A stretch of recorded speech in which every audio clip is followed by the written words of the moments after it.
think that's part of what comes with the fourth turning. I think what the issue is, if you ever get to the high, the common good has to be discovered again, but it doesn't always mean that every country gets there. Yes. This is the tough part. That's the scary part. It's a time of nation rising and nation falling. If there's a huge, huge crisis and your leadership is very weak. Michael, your hand was up. Yeah, I don't recall any period in the last 20 years, except the period that we discussed last week, immediately following the attacks of September 11th, when there was a national mood that was consistent with the passage that you just discussed. I believe that, again, over the last 20 years, and maybe even over the last 30 years, there has been fairly significant polarization. We've seen an increase in polarization along political lines. I'm sorry to say, we've seen a variety of polarizations, and anyway. So let me just stop there. Okay, I would also make a slight exception for the couple of months after Obama was elected, but once he got into office, that did not last very long. Yeah. Other comments?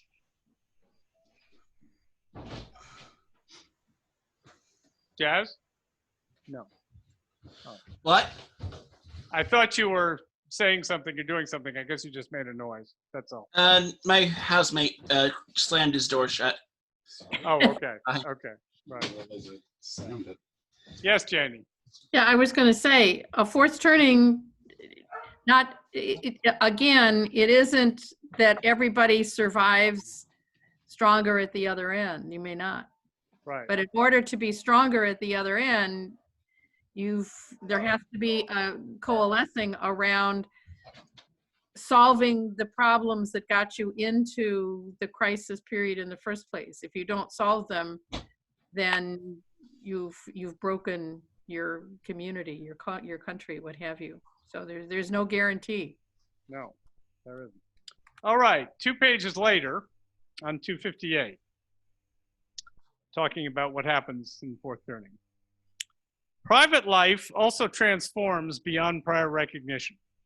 Now less important than the team, individuals are expected to comply with new fourth turning standards of virtue. Family order strengthens and personal violence and substance abuse decline.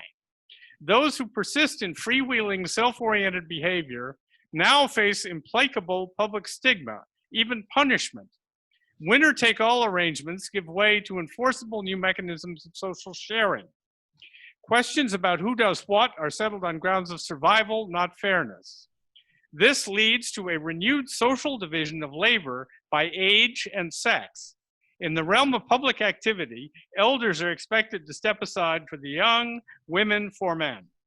When danger looms, children are expected to be protected before parents, mothers before fathers. All social arrangements are evaluated anew. Pre-crisis promises and expectations count for little.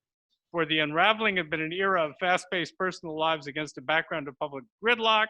In the crisis, the pace of daily life will seem to slow down just as political and social change accelerates.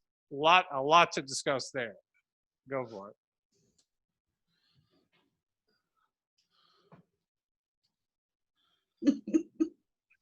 Okay, Janie. Okay, I'll start out. You know, I have a rule when the same person keeps being the only one who raises their hand, I have to ignore them. I will go ahead. But as an educator and, yeah, you know, right, advising people today, as we're watching sort of schools try to reopen, all of a sudden the safety of the children has become paramount, and huge numbers of school systems are not going to open. And the fear of what's going to happen to the children, what's going to happen to the family. But, you know, you talk about people truly going in a different direction than what I think a lot of people, you know, thought about. So all of a sudden, all the cards are folding. Everything is virtual. Okay. Yes, Steve. I will certainly say that the pace of public events is as unbelievably fast now. And it kind of goes with these memes you get of, what will 2020 bring us next? Did you have this on your bingo card? Yeah. Basically, it's like every week is a new twist and something new to catch up on. And I also do think that in many ways, this COVID-19 lockdown is kind of almost like a perfect 4T situation, because it's forcing us to have a less interesting private life, right? If you have to stay indoors, obviously your personal life is going to be slower paced. Well, that is And true. also it's forcing a division of labor. Someone has to be at home for childcare. But I'm not noticing that that's all women taking that childcare role. Right. I'm seeing a lot of men taking those childcare roles. So I'd like, I mean, we'll see as we go, but I don't think it's necessarily that we're going to go down women roles and men roles. We're going to go down caretaker roles and worker roles, and whoever's best for the job. I think right now, at least based on the explosion that's happening out there, it's not going to necessarily take gender biased role paths. I tend to agree with that, and I think that they did expect the gender roles to diverge again. It is true that that did happen in the last fourth turning, but I mean, if anybody wants to disagree, fine, but I haven't seen that. So it may be that the changes we've been seeing on that front are lasting, and they're not going to be undone by what we're going through now. Okay. David, the last fourth turning being when? The Depression and the Second World War. Thank you. Yeah. Because so many of the GI women were well educated, and then they gave all that up for the home after the war, with rare exceptions. Jude. So You're but mute. Then that was Wait. the high? Sorry. No, that was the crisis. In the high, yes, the change continued. Actually, it didn't happen so much in the crisis with all the rosy derivatives, but it did happen in the high. That's an interesting point. Yes. Yeah. Jude. I can only speak for New York, but it's surprising. People are pretty much with the program here. And it started out where there was going to be a little resistance from like the biker set and other people, you know, far to the right. But, you know, it's people are wearing the masks and people are doing what's right for the middle, you know, of the society. And, you know, from a country perspective, no, it doesn't look that way from the news I see. But I'm shocked that New York is less divided than it was at the beginning of the summer. That's very interesting. And people have been pretty much with the program here. John Stark, I've forgotten for a moment exactly where you are. In California? No, I'm in Atlanta. Okay. I'm from California, but I'm living in Okay, Atlanta. you're in Atlanta. Okay. Yeah. Do you think you're seeing people in a mood to obey the rules for the common good? It's mixed. I think, you know, for the most part, people are, but, you know, it's kind of a thing where the media has lost credibility, because you can find a doctor out there that's going to espouse any position you want. You should wear a mask. You shouldn't wear a mask. You should take hydroxychloroquine. You shouldn't take hydroxychloroquine. I mean, really, you can find some expert that's going to espouse any position. And so you're just inundated with all this stuff. And I think everybody's left kind of, who do you listen to? You know, that's part of the problem, I think. Well, it is part of the problem. That's for sure. Yeah. Well, Yes, Judy. well, you don't want to get your medical information from the president's advisor on finance. You know, it seems to me that you look to the people who have the credentials. And I don't think there's a lot of disagreement on whether or not you should wear a mask among people who have the credentials in the medical profession. I think that's true.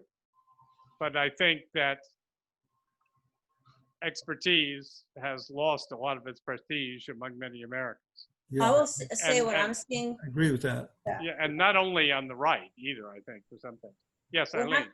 What I'm seeing where we live is pretty much religion going head to head with science. So it's all of my friends who are Catholics, or I don't want to say the Baptists, they seem to be getting on board, but very strict religious people who have always been the ones espousing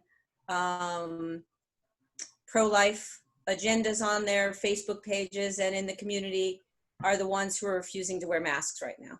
That's what I'm seeing in our community. Where are you guys from? We're out in rural Pennsylvania. We call it Pennsyltucky. Yeah, I'm in the same county. Ah. I am really shocked by that because my image of Catholics, of whom I've known a good many very well, is that they are not science unfriendly. But That's been my lifetime approach to it. But I was a New England Catholic myself, not a Pennsyltucky Catholic. But that's what I'm seeing here. I've seen a couple Catholics who've moved down from New York who are of that mold that Eileen is talking about. So I think it might be recent transplants. I see. Wow. So just to defend Catholics, I'm a Catholic and a scientist. But I will say that most archdioceses in the country, I don't know of any, were quick to shut down all their churches. Unlike a lot of other churches, they were very quick to do that. We have quite a few Catholics here. It's not quite like not quite like the Supreme Court, but yeah, I'm not saying that it's the Catholics thing, but that those are the people that I'm seeing on Facebook who are refusing to wear masks. I just want to offer. I'll just offer perspective from outside of the United States. Please. And I live, as you all just heard, I live in one of probably the top 3 most religious countries in the world. And it's not all because it's forced religion. They really are, there's a mosque on every street corner. There are almost as many mosques here as there are Dunkin' Donuts in Rhode Island. And pretty close. And we have Dunkin' Donuts here too. There is zero resistance from a religious perspective on mask wearing, social distancing. It is the mosques were essentially shut down, and they're continuing to be, very, social distancing and all of that. And if you've seen how an Islamic prayer goes, everybody is shoulder to shoulder throughout. And, and of course, the Hajj was just finished here, and the South shut that down more or less, except for some few number of people that lived in the country, which is unheard of. Kevin, I'm just curious. You said one of the 3 most religious countries in the world. Who would you say are the other 2? Afghanistan would be one. Oh, okay. and I guess I'd probably put Iran somewhere in there as well. Okay. So, Okay. But again, there's been no resistance. Now, again, this is a monarchy and a fairly, I like to call it a police state undercover. Okay, it is a police state. They just don't want you to know it. They want you to feel nice about being here, and they do a pretty good job of that. And part of it is their police are pretty incompetent. But yeah, there is no science versus religion discussion here at all. Either, and it's not because the government has put their foot down on that. Excuse me, Kevin, where are you? Saudi Arabia. Saudi, okay. So again, there is no, this is an American problem. Okay, this is not a Saudi or religious issue. Would be my perspective. You really know how to hurt a guy. Okay, yeah. Here in Virginia, in rural Virginia, they're still fighting the Civil War, and this is now part of the Civil War. Yeah, absolutely. Only Yankees wear masks. Only Yankees wear masks. Yeah, it has become. We've got that here too. Virginia, Yeah, in Northern Virginia, everybody is just fine. Everybody's wearing their masks. There's really no resistance, and people are trying very, very hard to do what's right. But once you get out of Northern Virginia, get into the countryside, then you look for the Trump signs, and again the Confederate flags and all the rest of that. And it's not huge, but that's where it is, and it's political. Okay, Michael, and then Jude. So I actually have a question about what Eileen said, and it also relates to what Janie just said, which is how much of the science versus religion thing do you think is driven by science versus religion, and how much of it do you think is correlated with political affiliation? That is, what do you think is driving what? And I will just say that my own personal view is that politics and polarization have become so powerful in society that they have shaped other views, and other things have conformed to that. Now, again, that's my bias because that's among the things that I do now these days. So that's what I see. But just trying to read the press, it looks to me like people who follow the president are disposed to believe what he and the media that support him say, and some of that correlates with religion. And people who oppose the president or are agnostic about the president, at least are viewing this in an independent way and listening to experts independently. So I guess my question is, to Eileen, what do you think is correlated, and what do you think is driving what? I would say that everybody who's not wearing masks has a Trump sign on their lawn too. They just happen to be the more religious of the population here. Okay. Jude. As you go through the predictions in the book, they're very much following in lockstep with the last crisis. Yes. And I know you think that the last crisis and the revolutionary crisis are the two inspiring crises. But the Civil War crisis and this crisis have a lot in common. In other words, in the Civil War crisis, it was a split in the nation. And in this crisis, it's feeling like a split in the nation. And that's a different predictions have to come from a crisis when the enemy is us, at least from the national perspective. I think that's it. Wait a second, Jude. If you could turn down your mic a little, I think that might help us. You're okay. Quite loud, and there's a little distortion. Thanks. Janie. Yeah. Bill always thought that the Civil War, he felt that, first of all, the Civil War came too soon. And he said that if the crisis had not exploded when it did, perhaps the nation would not have been torn apart through a civil war. He said they were still going to have to work out where they were. But he agreed that it was an example of a crisis came, and it didn't resolve the issues, and the high really didn't come in the way it would have had the nation actually resolved its issues and not gone through the, Jim Crow and Reconstruction the way it had. But he felt that it became so divisive and so torn by huge divisions that they obviously went to war very quickly. So I don't know, who knows? That was just his thinking. Yeah. But Jude is absolutely right, though. I do think this is more parallel to that. And, well, maybe we'll get into that later. But it didn't turn out. Yeah. Okay, next I have marked 283. Oh, yes, and here we get into some economic issues. That's right. Sooner or later, the truth will dawn on old boomers that the money simply won't be there to support their accustomed consumption habits in old age. Neither they nor their nation will have saved enough. From this sudden realization could issue the end game of boomer life cycle consumption and saving habits, the great devaluation. At long last, aging boomers will focus on the hard fact that a newly endangered America truly cannot, and younger generations will not, make their old age subsidies a top public priority. This realization will render boomers jittery about preserving their remaining assets. Some unforeseeable happenstance could spark a precipitous market sell-off.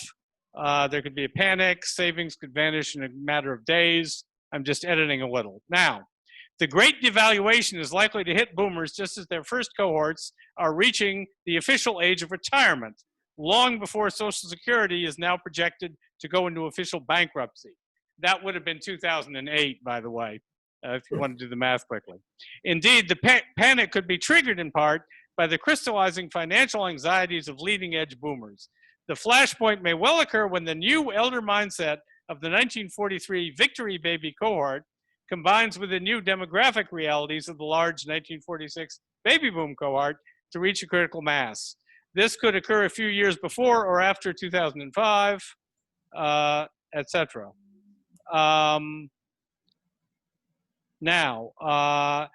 Unlike their predecessors, boomers will consider their old age finances to be more a private than public concern. Okay, I can stop there. So, has that happened?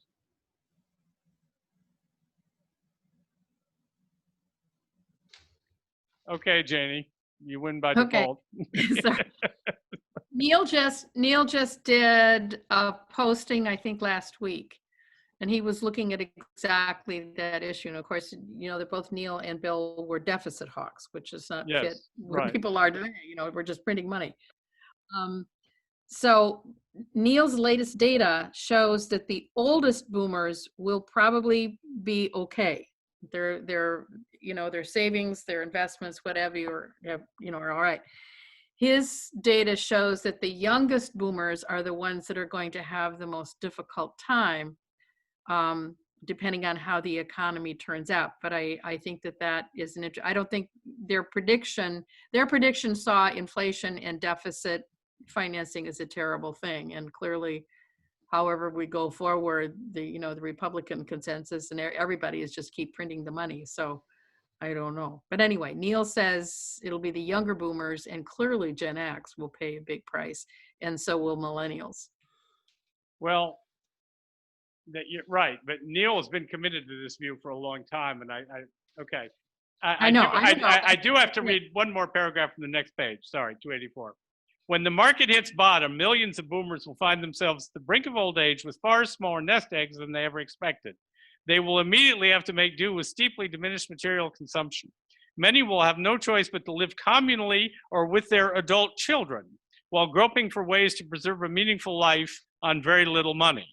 Some without kin will form intentional families, while others who shun neighbors all their lives will form intentional communities. Has that happened? Not yet. I see some people chuckling. I think it's happened for Gen X. I don't know about for those boomers, though. Yeah. It has happened for Gen X. Mm-hmm. Could you elaborate on that a little? I would say most of my growing up groups, I lived in Boston for a while, and I had a really core group of friends there. All of them live in small communal habitats with 2 or 3 families. And if they're not living in them now, they're talking about doing it as soon as their kids are grown. We made our determination to move in together for that reason. I think that we're seeing it everywhere in our peer groups. Very interesting. But towards that, and even towards like going to be an intergenerational, because for right now, Eileen's children are teenagers, two boys, but we have absolutely no expectation or demand to them that they have to move out and make it on their own. In fact, I just invited my son's girlfriend to move in with us. Yeah, I mean, that would just be insane to say, oh, now you have to go start your life. No, you can stay here and live with us forever. Forever, because we're going to need you to take care of us. Yeah. I've been saying that to them for years. Well, okay, but that is how, what has happened with respect to that prediction has been the reverse of what they imagined. They thought the old people were going to have to move in with the young people, and it's mostly been the other way around, including with a lot of millennials. But it may turn around for those who didn't decide to do this when they birthed their children. I was older when I had my kids. I already saw where we were headed. Okay. So I kind of raised my kids with this in mind, that We bought the house next door. We own 2 houses here, so that they have a place to live and won't go too far away. So yeah. That's why you see the front door open all the time. They're coming to our refrigerator. Okay. I hadn't noticed actually, but okay, right. I think, okay, this is something I remember vividly, particularly from Bill, but also from Neil. And this is back in the late 90s, that he felt the older generations had gotten incredibly selfish and there was going to be a reckoning. And they expected this to be reversed in the fourth turning, and we would finally put more resources into the younger people. But sadly, I don't think that has actually happened very much. Yes, Jane.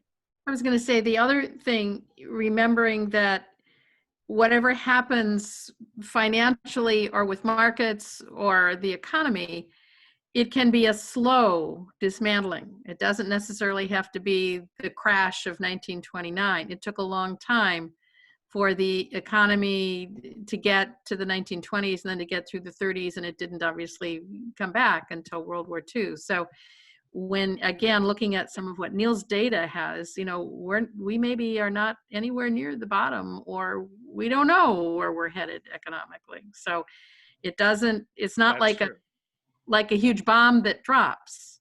It can take years to figure out where we're going.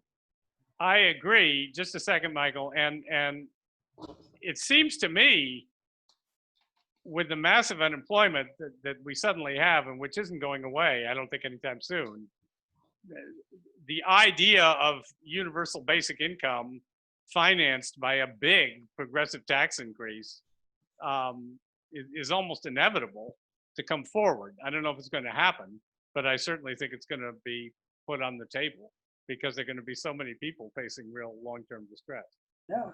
Michael, your hand was up. You're mute. You're mute. I wanted to say 2 things. One was the universal basic income point that you just made, which I'm not sure is going to pass. But the other point is, paying off college has become extremely, extremely popular, and I think has a greater likelihood of passing than universal basic income. And that would do something to more equitabilize, it's not a word, but you know what I mean, but to, to bring in more, to harmonize the intergenerational wealth distribution. Yes, it would. Anybody else on this? Susan. I guess I'd like to come back to the original, I guess, statements that you made about that we were discussing about Gen X and the movement to sort of more communal living arrangements. Have I got that right? Steve and Eileen were talking about that. Yes. Yeah. Well, I mean, I sort of got the sense that we were agreeing that the description that you gave has taken place, but that the Gen Xers have basically established themselves in that way. But I mean, I guess I'm puzzled because it seems to me that what are we basing that on other than anecdotal information such as what we just heard? Because I'm not seeing it, and in fact, I could say the same held true in my generation. The Cusper, the Cusper generation, there was, similar things were taking place. At what point? At what point are you thinking of your generation? Well, I had a very good friend from high school who lived on a commune and for years, and there were communal style living arrangements were quite well popular among certain groups of people. So I guess I'm because I also can, I can easily think of Gen X people who are, living kind of suburban lives and are productive in what they're doing. Well, So I think you're talking about things in the awakening, which was associated kind of with dropping out. And no, that's I'm talking about the 60s. Right, Yeah, exactly. and, the awakening. but Yeah. But when I'm talking about Gen X people now, and I'm saying, are we sort of assuming that, because some people have made that move to rural Pennsylvania or whatever, that's the major characteristic of that, that in fact this prediction has come to pass? No, not completely, but that there are elements of that going on. And also, I mentioned the other element, which hasn't. Any of the other, yeah. And there's no generation for which everybody is doing what you see as a that's trend. true. That's true. The point of this is that the trend is existing for what I would say a majority of our friends. So that is an interesting thing to observe. It doesn't mean everybody's doing it. Certainly not everybody's doing it. And we're actually doing quite well financially. We're prepping for the future, I think. A lot of these people I know are like, we're doing well right now, how things are going. It seems better to start to establish alliances now. If you've got income, you're probably doing pretty well financially right now because it's nothing to spend any money on. I mean, that's my experience and a lot of other people's as well. But I also, the pandemic has got to be exerting pressure towards this kind of communal living as well. I think it must be. Janie. Yeah, I think the one generational trend that I think will play out to be true is that the boomers get along well with their millennial children. And certainly as an older boomer myself, you would never come home to live with their parents, partly because they would never allow your significant other to move in with you. And they were so straight-laced and no fun, and they were all escaping to Florida and Arizona. And part of the generational thing, people still escape to those places usually for climate, better climate. But there is definitely a trend towards boomers and Steve and Eileen, poster child. My son is living with me right now. Boomers getting along well with their millennial age kids. And so, living together or sort of drifting in and out is okay. Everybody has a good time. Whereas in the 1950s, in the early 60s, you didn't have a good time and your parents were judgmental and your community was judgmental and people did everything not to have to go back home. The other new data point, and I don't know where it fits right now, is also there is less movement of people moving to where the jobs are. I mean, you have sort of the IT people who are well trained and are all vastly employed and, doing all of this online stuff. But the other people who have lost their jobs and the jobs may not come back, it is very difficult to move to find employment. And I don't know how that one is going to turn out. That actually people have been watching for about 10 years because there was always, there was the mobility of the 70s, 80s, and 90s helped to fuel a lot of the economy. And right now, the people who really need to find jobs, it's very difficult for them to either retrain or move to where the jobs are. And the jobs are not moving to where they are. Or folks in rural Pennsylvania. So at any rate, who knows where that goes. Where we are is semi-rural. I mean, we're 15 miles from the city. Mm-hmm. Well, from Philadelphia. Yeah. You're pretty close. 50, not 15. Oh, 50. Yeah. A little bit further away, hour and a half. Okay. Now, on 310, they raise another series of interesting issues having to do with group interests and group identity. And this passage starts, in the current unraveling, remember this is 1997, pluralism and free markets are both very popular. The seasonal rhythm implies that the popularity of both is now cresting. Were America back in the high, pre-seasonal thinking would suggest pushing for more of both, that is, free markets and pluralism. Today, however, pre-seasonal thinking suggests preparing for less free markets and pluralism. Since come the fourth turning, Americans will no longer be as hospitable to we first lobbies and me first free agents. Okay, seasonal blindness affects proponents of countless well-known causes.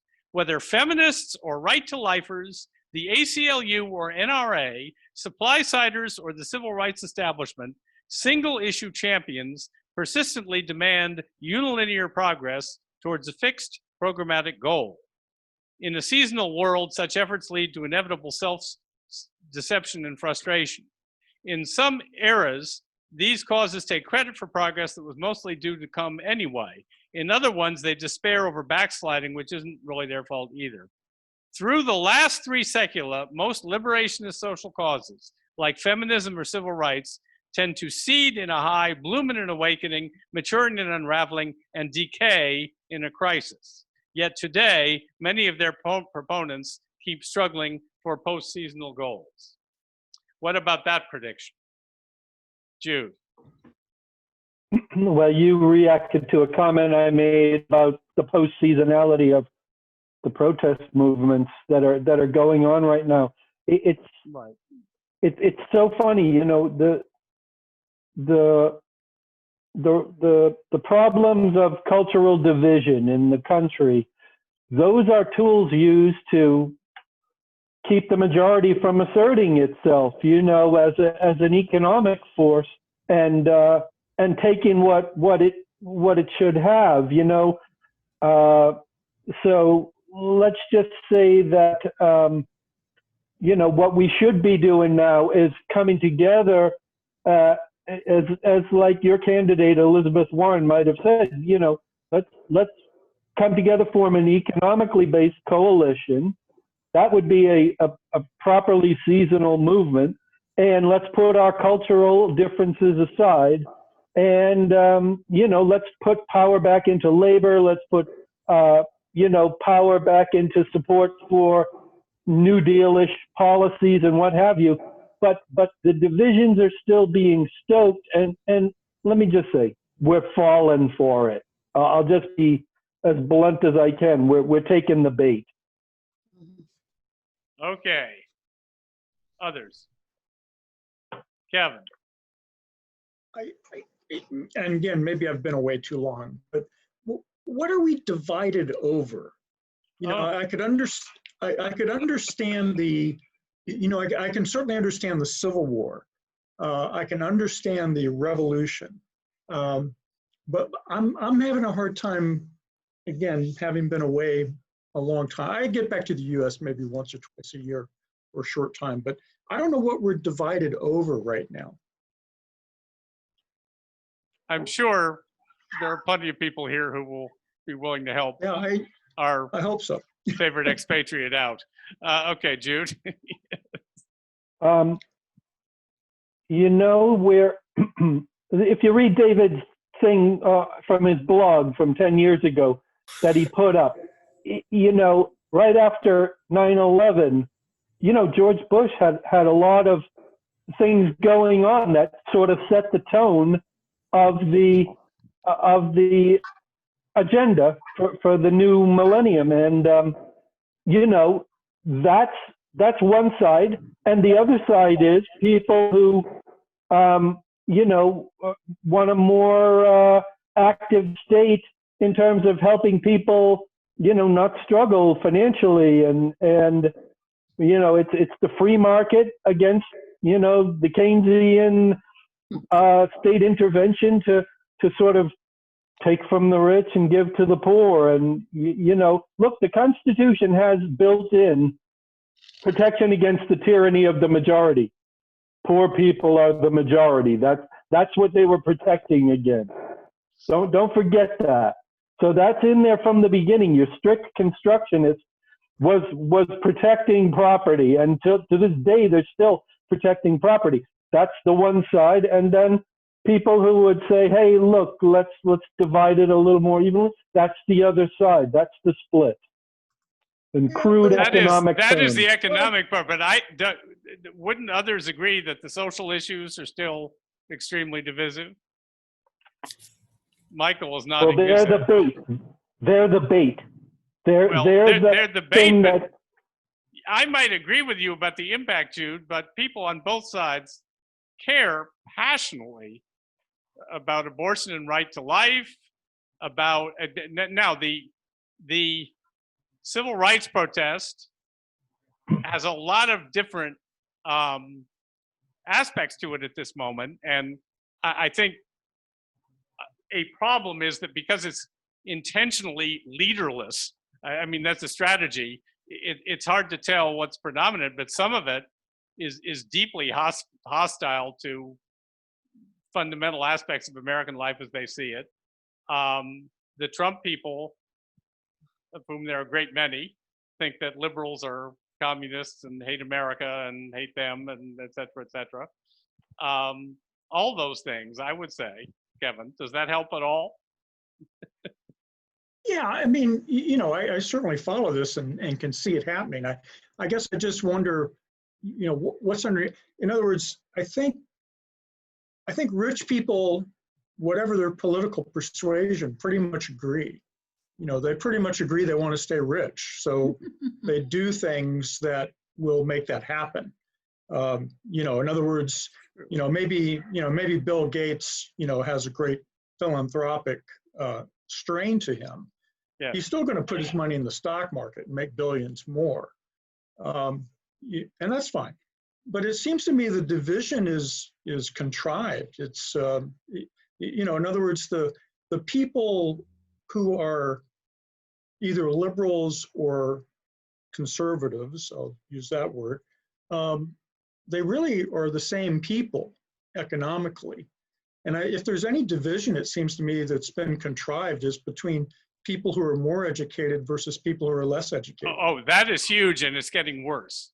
Yes. And to me, that's not the same level of division as, abolition or, freedom from the Brits or, whatever. So, yes. Okay. I'm beginning to see where you're coming from. Okay, Jocelyn. Yeah. Yeah, just a couple of comments. One is I see this distinction between those who put credence in science and those who choose to ignore it. But then I was also thinking that there's starting to be clustering of these beliefs. So for people who are like opposing Black Lives Matter, are the same people that are, pro-police and they're, anti-climate change, don't believe in climate change. Like all of these factors are kind of clustering together to where, you've got these poles pulling apart and you can't have meaningful conversations because the topics inevitably go from one to the next. And then the next thing you're in this huge argument. So it's just like all of these things are gelling together to strengthen this polarization. Okay, Janie and then Steve. I think what Trump and his minions there, and Stephen Miller, and Steve Bannon and all the rest of them, they're capitalizing on fear of the other. And I think fear of the other is a deep-seated sort of human whatever, and whether or not we feed that or set that aside. And it is cultural and, all the rest of that. And you can lump that in because it becomes such a visceral, emotional reaction. But I think that the millennials and the generation underneath them, certainly in this country, in most settings, they are the most diverse group of kids. And if you raise children in schools and what have you, in situations where their best friends are all kinds of differences and places and religions and what have you, that fear of the other doesn't hold water, even though you have, other people who don't have that background or who are being manipulated by whatever can, just put gasoline on the fire. And that's what, my personal hope is that the younger generations will save us and go, we don't need to be afraid of each other. We've been going to school and living with each other all this time and we're just fine. Why are we afraid of these people? But I think that Trump, that they've capitalized on that. And Stephen Miller, if you look at his background, He has been that way all of his life. Yes, he has. And he hates Yes. immigrants, he hates people different than himself. He really is a Nazi. And Steve Bannon is just wanting to blow up the economy because his father was wiped out in 2008. So that's what he's still angry about. But Stephen Miller is I think really running the ship, and he's evil. He is running the show on a number of issues. Yes, it's very And scary. he's evil. Okay, Steve. Oh, I was just going to add to what people have been saying, the idea of it being the social issues being bait, as Jude said, whereas, you know, the real division is between the haves and the have-nots. Yeah. And I think it was Kevin who said that it all just seems contrived. It's almost like these issues have been lined up into two different partisan splits, and then you have to identify with one or the other. You can't be caught in the middle. Right. So if you believe in Second Amendment rights and also in high taxes on the wealthy, you have nowhere to go, right? But what's interesting is, you know, that article I posted a week or two ago, by the political scientist or whatever he is, who works in elections. He says there are a lot of people like that, actually, out there. But that's right. They speak their minds. They'll just get canceled, shouted down. Well, they may well. Yes. Obliterated in social media. In fact, right? I almost count as somebody like that, as you know, on some issues. Yeah. Okay, Jude. It's very tricky talking about a crisis when you're in it, when you don't have the clear catalyst that the Depression represented. We don't know, when this is supposed to end. On one of the pages early in the book, 2025 was the date given for the climax. But so if we just put the crisis aside for 1 second and talk about it by virtue of the high, which we all hope is coming, the highs, every single one of our highs involved some sort of reconstruction, and therefore there was some devastation in the high.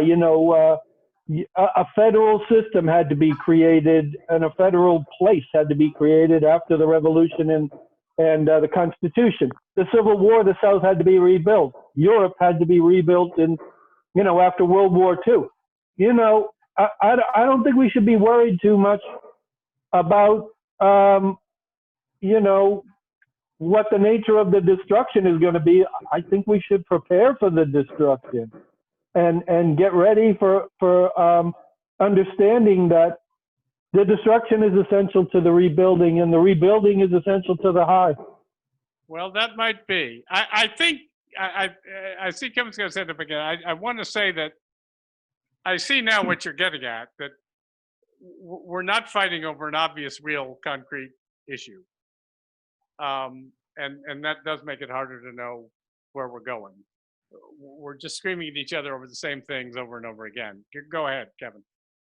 Well, I was just going to say, to Jude's point, that's what concerns me the most, is that it does seem to me that there's been open, bloody warfare as part of the crisis time and time again. And while I would say that's, I think pretty commonly felt that, yes, that was part of what was necessary to move from one stage to the next. The problem is warfare is different now than it has been ever before. Yeah. And it will continue down that road. But we're getting close to the point, and the next war could be that point where essentially you can no longer fight a war. Okay, you cannot have a major state war. Well, we've been in that situation for 75 years. Yeah, really. Right, but I think we're getting to the point where people are contemplating doing that, whether it's against China or North Korea or whoever. But I think that's the danger right now, and I think we're at a low point, very close to what it was like, at least in my early career, in the early to mid '80s, where the idea of a nuclear World War III was very real. And we were preparing. In military planning was, Chaz. I honestly think that one of the issues that is going to have to get resolved in this crisis is what to do about the imperial presidency, because that's partially what's driving all the divisiveness of, oh no, the other team's guy got in charge and has undone everything that we accomplished. Yeah. And I think that one of the settlements that'll have to come out of this fourth turning is essentially doing away with the imperial presidency and dividing up the executive branch powers even further and putting more limits on them. More akin to the Glorious Revolution, with how that reined in the power of the monarchy over in England rather than the Civil War. And there's a lot of similarities in terms of arguing in the papers of you're on one side or the other, and all such things that were occurring in that time period. And it kind of transferred a little bit over to here when you get to the Confederation of New England and such. But I think all right, to limit the power of the imperial presidency. Well, okay. I think that's very interesting.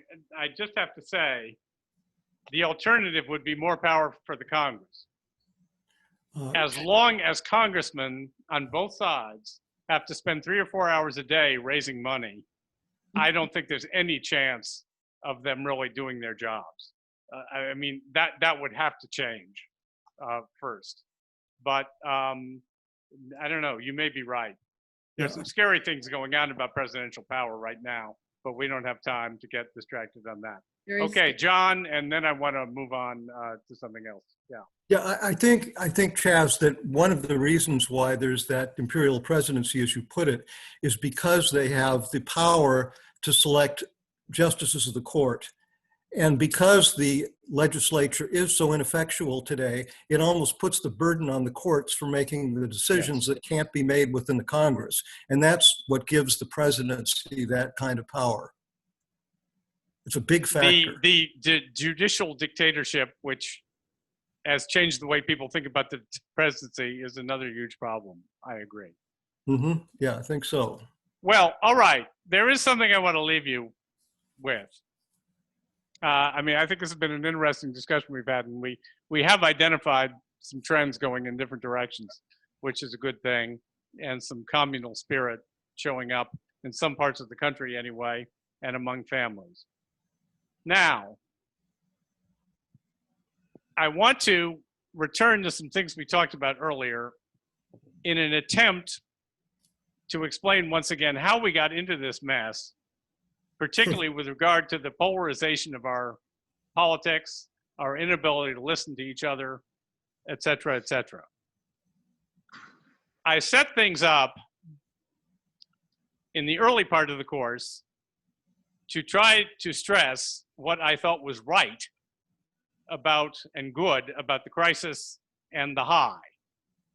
And part of it was the extraordinary discipline that we could show as a society, which was connected to a high degree of self-discipline. There was a willingness to sacrifice for the common good. And there was even emotional discipline, and that is why I spent so much time talking about the difference in the atmosphere, on the one hand, in the jury in 12 Angry Men, where the emotional people are the bad guys and the outliers, and the atmosphere that we began to see in Getting Straight, and then in Wall Street in Primary Colors, where everybody is screaming all the time. Now, it's true that the high was very uniform and oppressive to people who didn't fit the mold, very difficult for women who didn't want to have a career. Minorities, although they were making important progress, were certainly oppressed and very oppressed in certain parts of the country. Gender roles, as we've said, were relatively strict. Gay people were total outsiders. But they were bound to revolt. But that wasn't all of it. Now, one of my favorite sayings, as some of you know, is that great historians don't argue with history. The revolt against the values of the high, I think, was probably inevitable. In other words, we had reached a very disciplined point as a society that enabled us to accomplish some amazing things. But we weren't going to stay there, especially as we entered an era of prosperity. Now, I have a story that was pointed out to me by somebody else on the Fourth Turning page just last week. And it comes from a critical moment at the start of the awakening in 1966. And it comes out of the civil rights movement, which was at a cutting edge in a lot of different ways. And this is from Martin Luther King's last book, published in 1967, which was entitled prophetically, "Where do we go from here, chaos or community?" Shall I repeat that? Where do we go from here, chaos or community? Now I think we know the answer. But anyway, he talks about the march that was originally started by James Meredith in 1966 in Mississippi. And Meredith was shot, wounded, not fatally. And then all the civil rights groups got into it. And King was faced with a challenge from CORE and from SNCC. SNCC now led by Stokely Carmichael, who was on the silent boomer cusp. King was on the GI silent cusp. And it was early in this march that Carmichael and Floyd McKissick of CORE introduced the slogan, Black Power. And some of the protesters began to chant Black Power, whereas King's protesters had always chanted Freedom Now. And King decided to try to face this head on and see what he could do. And I'm going to quote from him. "Sensing this widening split in our ranks, I asked Stokely and Floyd McKissick to join me in a frank discussion. We met the next morning along with members of each of our staffs. For 5 long hours, I pleaded with the group to abandon the Black Power slogan. It was my contention that a leader has to be concerned about the problem of semantics. Each word, I said, has a denotative meaning, its explicit and recognized sense, and a connotative meaning, its suggestive sense. While the concept of legitimate Black Power might be denotatively sound, the slogan Black Power carried the wrong connotations. I mentioned the implications of violence that the press had already attached to the phrase. And I went on to say that some of the rash statements on the part of a few marchers only reinforced this impression. Stokely replied by saying that the question of violence versus nonviolence was irrelevant. The real question was the need for Black people to consolidate their political power and economic resources to achieve power. Power, he said, is the only thing respected in this world, and we must get it at any cost," unquote. Then he looked at me squarely in the eye and said, "Martin, you know as well as I do that practically every other ethnic group in America has done this. The Jews, the Irish, and the Italians did it. Why can't we?" "That is just the point," I answered. "No one has ever heard the Jews publicly chant a slogan of Jewish power, but they have power. Through group unity, determination, and creative endeavor, they have gained it. The same thing is true of the Irish and Italians. Neither group has used a slogan of Irish or Italian power, but they have worked hard to achieve it. That is exactly what we must do," I said. "We must use every constructive means to amass economic and political power. This is the kind of legitimate power we need. We must work to build racial pride and refute the notion that Black is evil and ugly. But this must come through a program, not merely through a slogan." Now, King was destined to lose that battle, largely for generational reasons. The boomer Black people in the civil rights movement loved the idea not only of Black power, but of being more militant and not tailoring what they said to make white people comfortable. SNCC actually collapsed within a few years after a lot of internal division and so on. Now, I'm not reading you that simply because of its significance to the civil rights movement. I'm reading it because I think it's an example of something that went all the way through our politics, which instead of being about speaking in a measured, calm tone, being willing to compromise, looking for an area of agreement, went to, I know what I want, or we know what we want, we've got to have it, it's right, and everybody who doesn't understand that can go straight to hell. The spirit which has, I think, dominated our politics increasingly over the last 30 or 40 years, and which I am hoping will burn itself out. Any comments on that? Jude.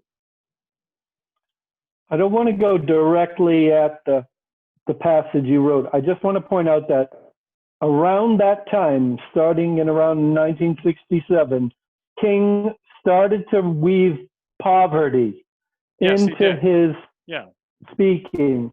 And, there were quotes, there were 40 million people living in poverty in this country, no racial tag on it.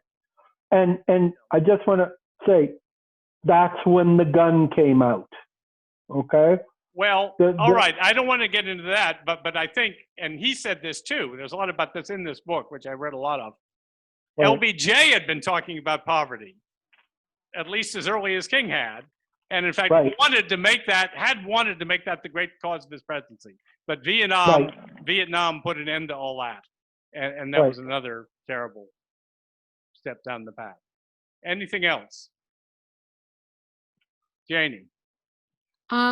You always wonder if Martin Luther King had survived, and his leadership, he was brilliant, and he was, would things have turned out differently?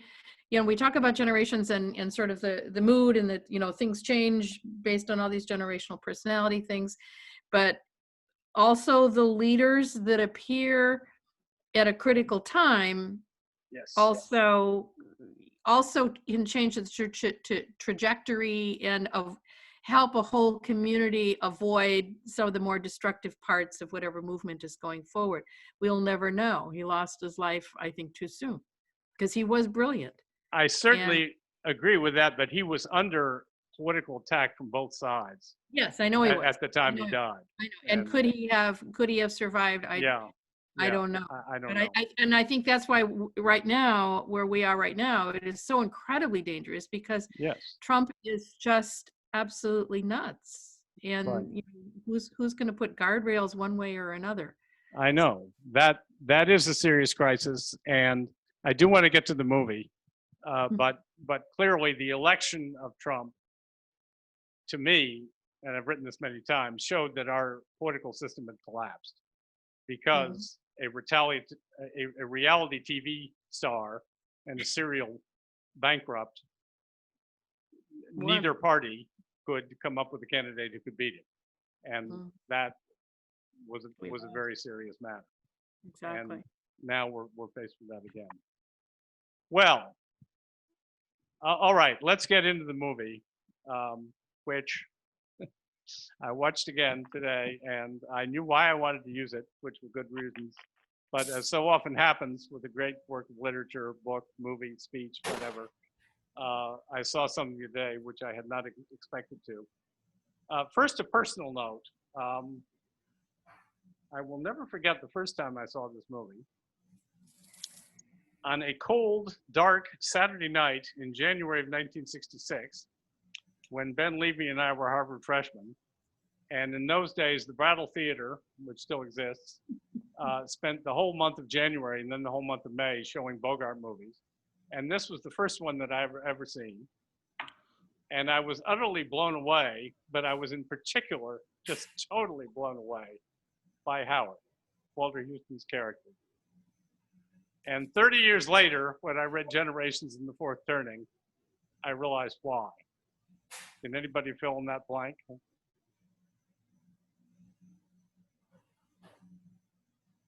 Father figure? You're on the right track, but let's try to use the, how did he differ from my father? I mean, you didn't know my father, but still, you can fill in that blank. In terms of a generation? Yes. Okay. Well, no, you have to tell me. I'm sure somebody can fill in this blank. He's a prophet. He's a missionary. I had never seen my own archetype in elderhood in that kind of mode before. So let's talk about him a little. What stands out about him for you? I liked his endless good humor. Yes. He loves life. Yeah. Right.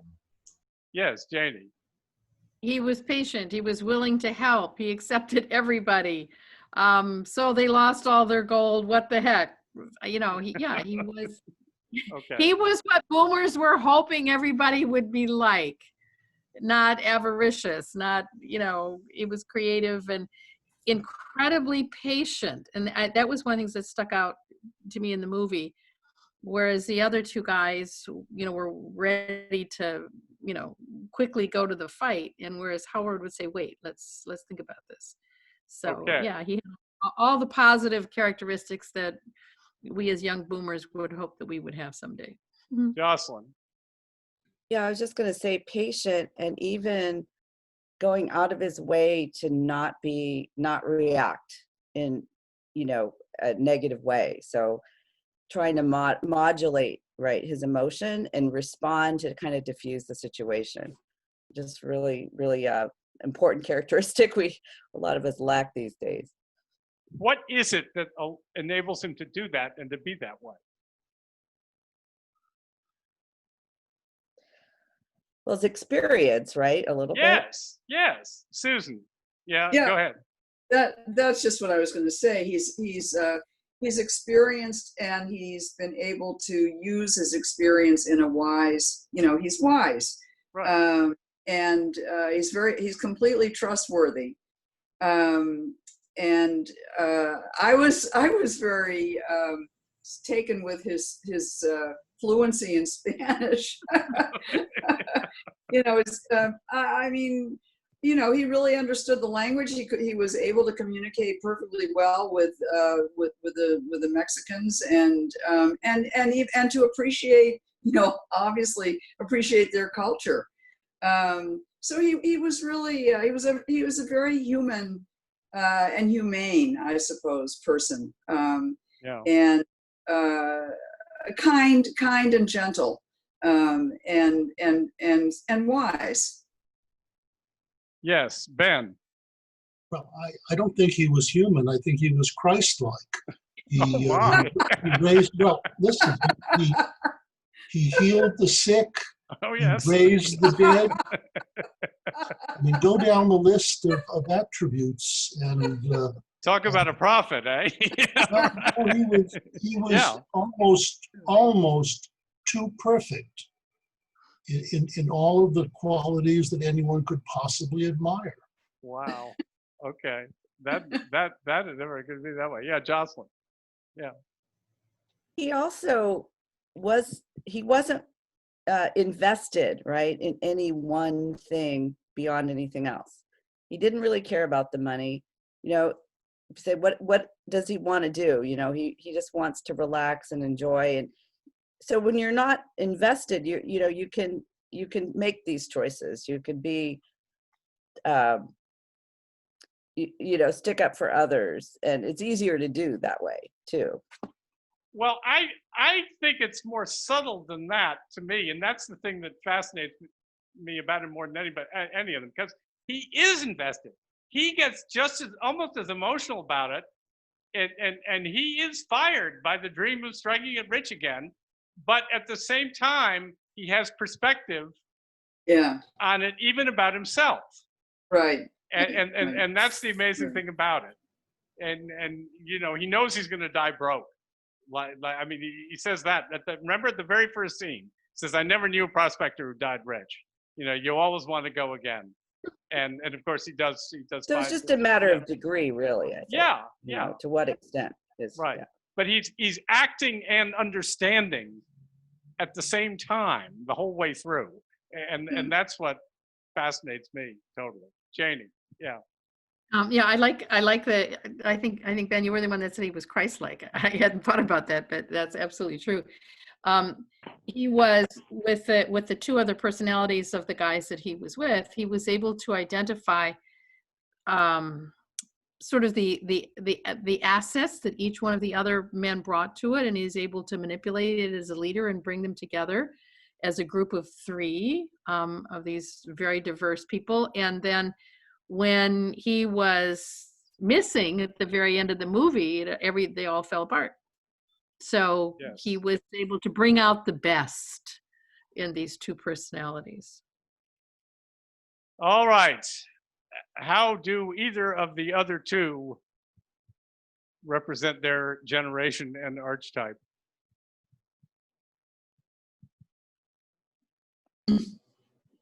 So Humphrey Bogart guy is a nomad. Good. Yes, Yeah. he sure is. And the other one is a hero. Yes, right. What is Yeah, I got the page here. Yes, right. Good. Got my little cheat sheet. And what's nomadic about Bogart? Well, he's cynical, right? He's Yes, yes, Trust. cynical. totally. Yes, He's literally a nomad. yes, he is. He's the one who first suggests splitting the pot, right? Yes, It's his idea. yes, he wants his own. And then from That's that right. point on, it's just trust among them. Or He at doesn't least trust between men anybody, and- to put it bluntly. Yeah, right. Well, Yes, he's only slightly paranoid. yes, he is. I wouldn't put that on the whole generation or the whole archetype. No, Yes. no. But yes, he certainly is. But, and he's very tuned into his personal appetites. Yeah. Jude. It's one of the few westerns where the hero doesn't on screen carry the day. You know that he's going down to Dallas. He's going to get his fruit orchard. He's going to get the girl, Oh. the widow. Oh. So he's the widow. He's the hero, but they don't pay it off on screen, which does not happen in many westerns. That's interesting. I had never played it out to that extent. But Remember, it's he not said he unreasonable. wanted a fruit orchard. What you're seeing. Actually, that is something that struck me because, again, this is a movie with practically no women. But it occurred to me. I mean, there's the girl that Pat McCormick with, who has one line. But it occurred to me watching it this time that Cody's wife is really a character in the movie, given what you have in the letter, and is representing something very definite. Very definite. Yeah. Yeah. I'm not Steve. sure if I would call this a Western. I wanted to point out that when Cody reads the letter, or yes, the wife says that they have found the true treasure, right? Which is exactly the domestic bliss of their union, and that's what the hero gets in the end, right? Right. Well, and So what, that's the treasure of the ceremony. That's right. the treasure was not to find the gold. The treasure was to find himself. Right. Right. Yes. Interestingly enough, when I got to do this course at Williams, the only time I got to do it with other graduates, I wound up with this, and I said, who was your favorite? And a very smart young millennial woman said it was Curtin, which certainly never would have occurred to me. And she said, because he always cared about the group, which I thought was a very interesting comment. And I still do think so. One thing that really stands out too is that from the moment he meets Bogart, he is always quieter than Bogart. And they continue that all the way through. He almost never raises his voice or gets off an even keel. By the way, I remember also from that night, the first time I saw it, when he went into the speech about wanting to be the fruit grower, the packed house of boomers in silence thought that was hilarious. And were laughing their heads off. I'm not sure why, but they did. Yes, Judy.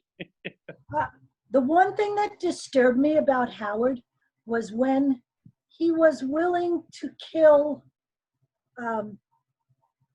Cody. Cody.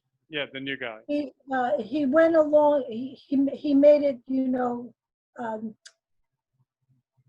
The person, the two again. It was really 2 against 1. Right. But rather than go against them and try to convince them not to murder somebody, I was very disappointed in Howard at that moment. Okay. Well, of course, he gets bailed out by what happens. But Yeah, somebody else kills him. That doesn't change anything. But again, I was very surprised that Curtin wanted to kill him. Very surprised. But maybe it is for the good of the group. Yes, Janie. Well, that's it. I always find Humphrey Bogart movies unusual because Humphrey Bogart really always drives the plot one way or another. But you don't always root for him because, in this case, he was a nomad. He was really nasty and awful. And yet his strong characterization and his ability to play that piece, you wanted to know what happened, even though you were rooting for his demise. And I think it's an unusual plot line to have that happen. And all I kept thinking is, not all nomads are this bad or terrible. No. But so choosing that, as an example of a nomad, he is, but he's a pretty nasty one. So, I have anyway. also ended the course, by the way, when it was composed mainly of nomads with Casablanca. And that is another fantastic portrait of a nomad as It is, well. but you feel okay to root for him in Casablanca. Yes, right. That's kind of okay, but in this movie, you're not. Jocelyn, yes. Oh, I was just going to say, it's kind of like a warm-up for his performance in, is it The Caine Mutiny? Yes, it is. Where he has that mad scene at the end. Yeah, I mean, he's just so good at that. And Queeg, yeah. Very, not very likable at all in that one either. By the way, Spike Lee loves this movie. Caine Mutiny from 1955, I think. Spike Lee loves this movie, and in his last movie, The Five Bloods, which I had very mixed feelings about veterans returning to Vietnam, he stole a good chunk of Treasure of the Sierra Madre. I mean, you can't miss it. And he stole little things from other movies, which doesn't bother me at all. Actually, I enjoy it, but it was funny. Well, okay. Now, bottom line. It occurred to me, what I didn't expect to realize was that you could also read this movie as a parable about where we are now and how we got here. Because it's about the tension between group interest and individual interest. And group interest prevails when things aren't going particularly well. In the early stages, although the two guys want to give up, and that speech of Howard's is really classic. But anyway, and then when they are threatened by the bandits. But as Howard warns them at the beginning, when the piles of gold pile up, then the fights begin, and winds up very badly for everybody. Perhaps that is another way to look at what happened to the United States beginning in the mid-60s, when we were really, I think, in quite a historically blessed place. And we have been sliding downhill in a number of ways ever since. But the other thing that really hit me had to do with the end of the movie. And Howard and Curtin at the end of the movie, where they go from panic to laughter and then kind of take a deep breath. How would you describe what has happened to them then?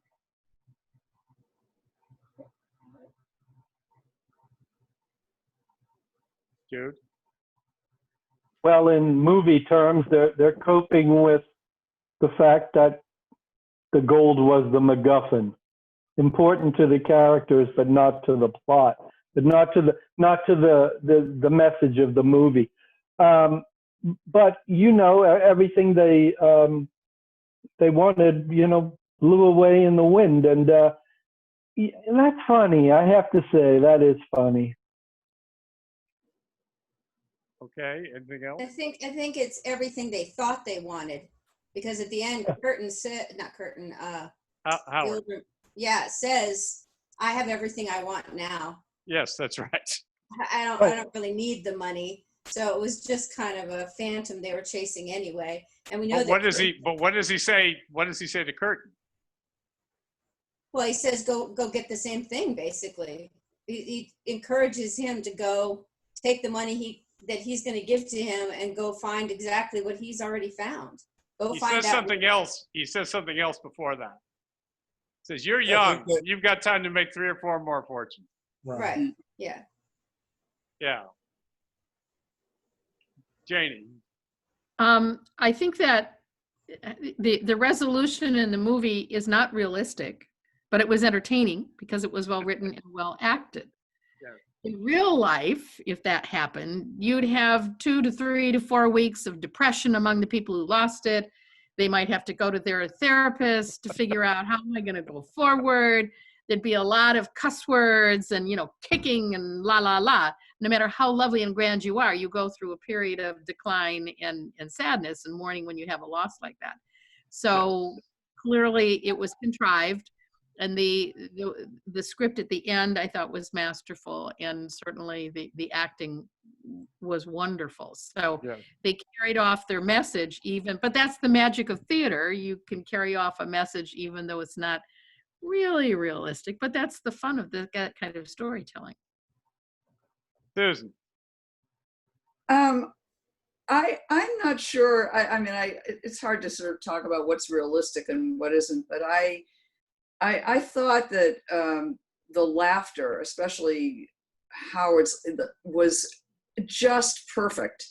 And it was sort of manic. I mean, it was, it just got more and more, because it was clearly a combination of sort of, in a way, the horror of realizing that, everything they had just worked for, is gone, it's blown to the winds. And at the same time, the recognition of how, I don't know, it's life, I mean, it's the craziness of life. And I thought that his response was just absolutely terrific. And of course, it was infectious. I mean, he gets Kurt laughing, in sort of the same way. They're both just kind of kind of laughing almost maniacally, but at the same time, it's not maniacal. It's just that it gets more and more, I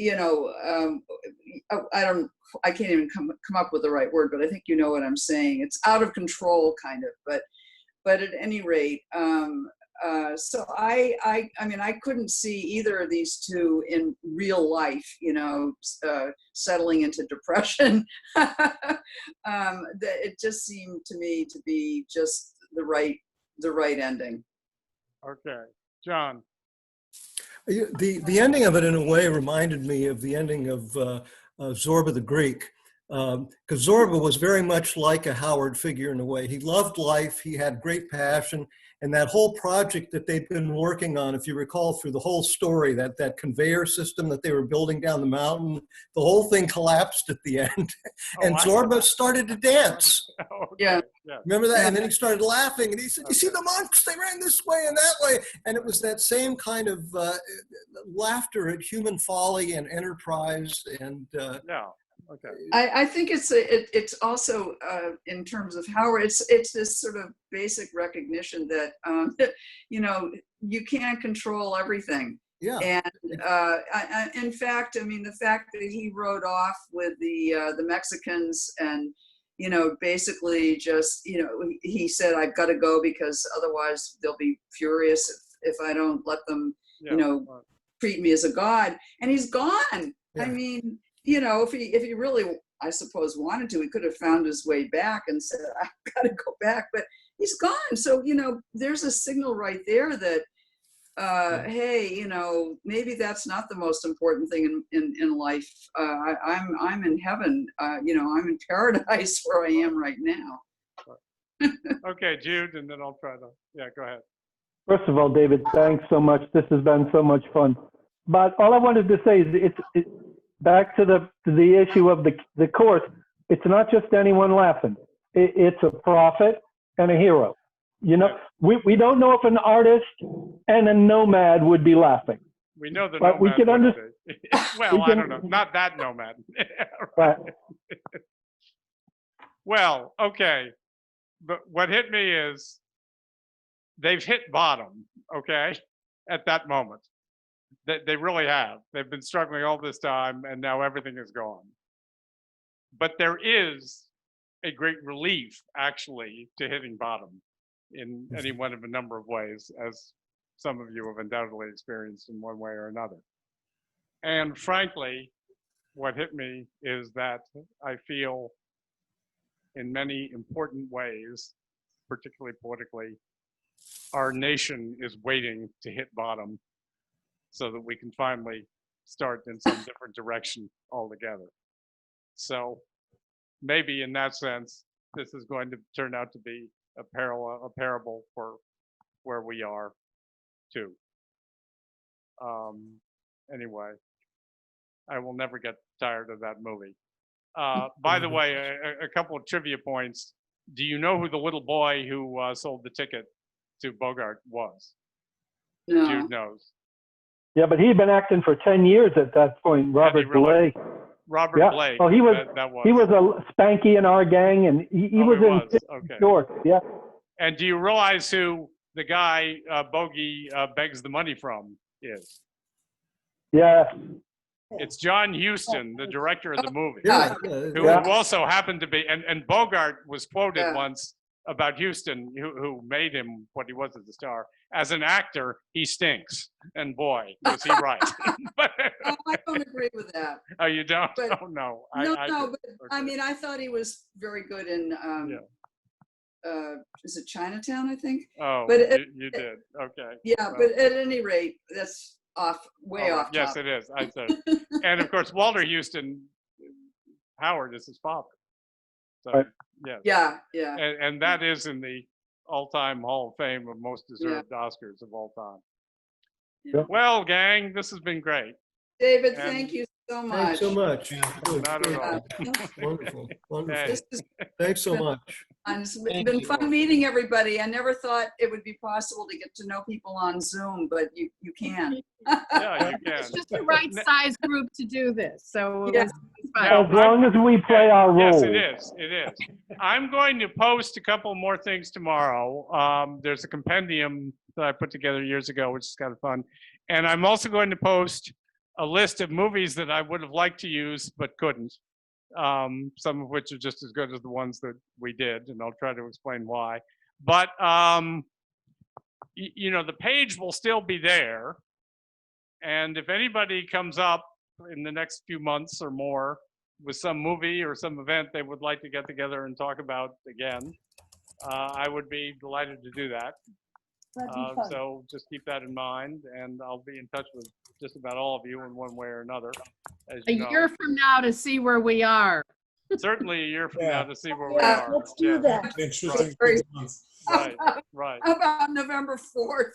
Yes. right. Yes, I was may not thinking know the on same November thing. 4th I where was we thinking, no, yeah, December 1st is more like it. Yeah, June.